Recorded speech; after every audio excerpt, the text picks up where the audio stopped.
আমি এখন অবস্থান করছি শরীফবাগ বাজারের পাশে দিয়েই বয়ে গিয়েছেন একটি নদী। সেই নদীর উপরেই একটি ব্রিজ দেখতে পাচ্ছেন। এই আধুনিকতার সময়ে এরকম ব্রিজ দেখা যায় না। এই পাশে দেখতে পাচ্ছেন তারা কিন্তু যে ধানগুলো এই জায়গায় সিদ্ধ করে, সিদ্ধ করার পর তারপরে কিন্তু এই জায়গায় শুকায়। শুকানোর পর তারা যে অটো রাইস মিলগুলো রয়েছে সেই জায়গায় কিন্তু তারা পাঠিয়ে দেয়। তারপরে সেই জায়গা থেকে প্রসেসিং হয়ে কিন্তু আমরা যে চাউলগুলো ব্যবহার করি দোকান থেকে কিনে এনে খাই, সেইগুলাই কিন্তু এই জায়গা থেকেই তৈরি হয়। পাশ দিয়ে কিন্তু মানুষজন হেঁটে চলতেছে দেখতে পাচ্ছেন।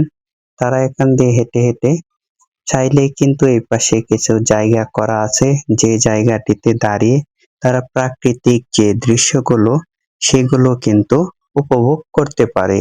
এই জায়গায় দাঁড়ালে অন্যরকম এক অনুভূতি হয়। প্রাকৃতিকে ছোঁয়া, অন্যরকম ভালো লাগা। বিকাল বেলা দেখতে পাচ্ছেন সূর্য কিন্তু হেলে পড়েছে এইদিকে। নদীর উপরে ছোট ছোট ডিঙি নৌকাগুলো দেখতে পাচ্ছেন আপনারা। চাইলে কিন্তু এই ডিঙি নৌকাগুলো আপনারা চড়তে পারেন। ডিঙি নৌকা দিয়ে ঘোরার মজাই আলাদা। আমার খুবই ভালো লাগে। এই আধুনিকতার সময়েও এই ব্রিজটি এখনো এই জায়গায় টিকে রয়েছে। আপনারা দেখতে পাচ্ছেন খুবই অসাধারণ একটি ব্রিজ। ব্রিজ দিয়ে হাঁটতেও অনেক ভালো লাগে। তাই আপনাদের সাথে শেয়ার করলাম এই দৃশ্যটি।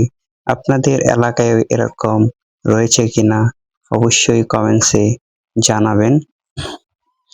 গাড়িগুলো কিন্তু প্রতিদিন এইদিকে অসংখ্য গাড়ি যাতায়াত করে। অনেক লম্বা কিন্তু ব্রিজটি। ব্রিজটি খুবই ভালো লেগেছে।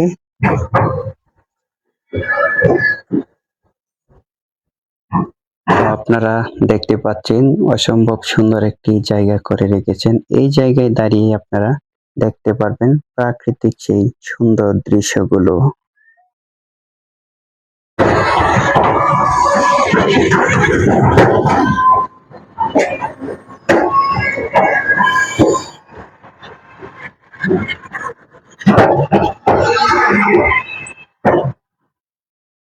এক কথায় খুবই অসাধারণ ছিল জায়গাটি। আপনারা চাইলেই কিন্তু চলে আসতে পারেন এই জায়গায়। আশেপাশে প্রাকৃতিকে আপনাদের মন জুড়িয়ে যাবে। মন খারাপ থাকলে বিকালবেলা চলে আসেন, এই জায়গায় এসে দাঁড়ান। নদীর হাওয়া, প্রাকৃতিকের যে একটা হিমেল ছোঁয়ায় আপনাদের মন ভালো হয়ে যাবে। ভালো লাগলে চ্যানেলটিকে সাবস্ক্রাইব করে পাশে থাকবেন।